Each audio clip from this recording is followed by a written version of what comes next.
اعوذ باللہ من الشیطان الرجیم بسم اللہ الرحمن الرحیم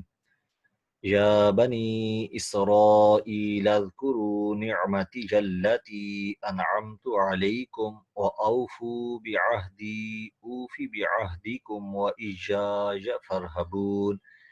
وآمنوا بما انزلت مصدقا لما معکم ولا تکونوا اول کافر به ولا تشتروا بآياتي ثمنا قليلا وإياي فاتقون صدق اللہ العظیم۔ اے اولاد یعقوب، یاد کرو میرا وہ احسان جو کیا میں نے تم پر، اور پورا کرو تم میرے ساتھ کیے ہوئے وعدہ کو، میں پورا کروں گا تمہارے ساتھ کیے ہوئے وعدہ کو، اور صرف مجھی سے ڈرا کرو، اور ایمان لاؤ اس کتاب پر جو نازل کی ہے میں نے، یہ سچا ثابت کرنے والی ہے اس کو جو تمہارے پاس ہے، اور نہ بن جاؤ تم سب سے پہلے انکار کرنے والے اس کے، اور نہ خریدو تم میری آیتوں کے عوض تھوڑی سی قیمت، اور صرف مجھی سے ڈرا کرو۔ اس آیت کی تفسیر میں حضور ظالمت رحمۃ اللہ علیہ رقم تراز ہیں۔ تیسرے رکوع میں تمام اولاد آدم کو دعوت اسلام دی گئی اور توحید و رسالت کے دلائل پیش کیے گئے۔ چوتھے رکوع میں انسان کی پیدائش، اسے زیور علم سے آراستہ کرنے اور منصب خلافت پر فائز کرنے کا ذکر فرمایا گیا، اور اب یہاں سے مسلسل کئی رکوعوں تک بنی اسرائیل کی اصلاح و ہدایت کی کوشش کی جا رہی ہے۔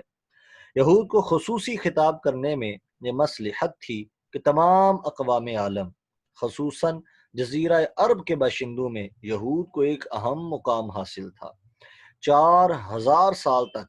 سلسلہ نبوت ان میں جاری رہا، ہزاروں نبی ان میں پیدا ہوئے، جن کے باعث علم و حکمت میں کوئی قوم ان کی برابری کا دعویٰ نہیں کر سکتی تھی۔ ان کے گرد و نواح میں بسنے والے قبائل ان کی علمی برتری سے بہت مرعوب تھے، یہاں تک کہ بعض لوگوں نے اسلام قبول کرنے کے لیے یہ شرط لگا رکھی تھی کہ اگر یہود نے جو اہل علم و کتاب ہیں اسلام قبول کیا تو وہ بھی قبول کر لیں گے۔ اس لیے قرآن حکیم نے یہود کو خاص طور پر اسلام کی طرف بلایا تاکہ ان کے اسلام لانے سے دوسرے لوگوں کے لیے اسلام قبول کرنے کی راہ ہموار ہو جائے، اور اگر وہ اسلام قبول نہ کریں تو ان کی ہٹ درمی کا پردہ چاک ہو جائے اور دنیا کو پتہ چل جائے کہ یہ صرف دنیاوی اقتدار اور دولت و ثروت کے باعث اسلام کی مخالفت کر رہے ہیں۔ اس تفصیل کی ایک حکمت یہ بھی ہو سکتی ہے کہ ملت اسلامیہ کو درس عبرت دیا جائے کہ بنی اسرائیل کی داستان عروج و زوال تمہارے سامنے ہے۔ اگر اللہ تعالیٰ اور اس کے رسول اکرم صلی اللہ تعالیٰ علیہ وآلہ وسلم کی اطاعت کرتے رہو گے تو عزت و حکومت تمہاری خانہ زاد لونڈی ہوگی، اور اگر سرکشی اختیار کی تو تمہاری بد عملیاں کسی بخت نصر کا لباس پہن کر نمودار ہوں گی اور تمہیں صفحہ ہستی سے حرف غلط کی طرح مٹا کر رکھ دیں گی۔ فَاعْتَبِرُوا یا اُولِي الْأَبْصَارِ۔ حضرت سیدنا ابراہیم علیہ السلام کے فرزند حضرت اسحاق علیہ السلام جو حضرت سارہ عراقیہ کے بطن سے تھے، ان کے فرزند حضرت یعقوب علیہ السلام کا لقب اسرائیل ہے۔ اس کا معنی ہے عبداللہ، اللہ کا بندہ۔ اس عہد کی تفصیل اسی پارہ کے 10ویں رکوع میں اور دوسرے مقامات پر مذکور ہے۔ تورات کے الفاظ بھی اس کی تائید کرتے ہیں۔ تو نے آج کے دن اقرار کیا ہے کہ خدا بند تیرا خدا ہے، اور تو اس کی راہوں پر چلے گا اور اس کے آئین اور فرمان اور احکام کو مانے گا اور اس کی بات سنے گا۔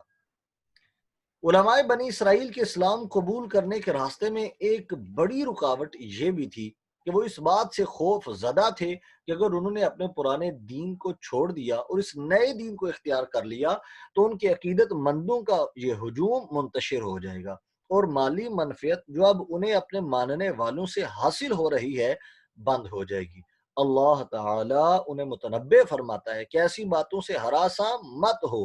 ڈرنا ہے تو اپنے اللہ سے ڈرو جس کے قبضہ قدرت میں رزق کے خزانے ہیں اور جسے چاہتا ہے جتنا چاہتا ہے عطا فرماتا ہے۔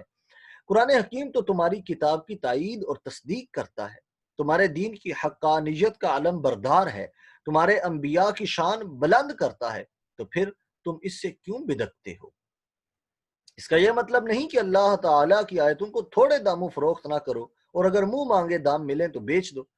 بلکہ مقصد یہ ہے کہ کسی قیمت پر حق کو مت بیچو، کیونکہ ساری دنیا کے خزانے بھی اس کے مقابلے میں حقیر ترین معاوضہ ہیں۔ اللہ کریم کی بارگاہ علی شان میں التجا ہے ہم سب کو اپنے دین متین پر استقامت، استحکام اور دوام نصیب فرمائے، اور ہمیں اسلام پر زندگی بھی عطا فرمائے اور ہمیں اسلام پر موت نصیب فرمائے۔ وما علیہ الا البلاغ المبین۔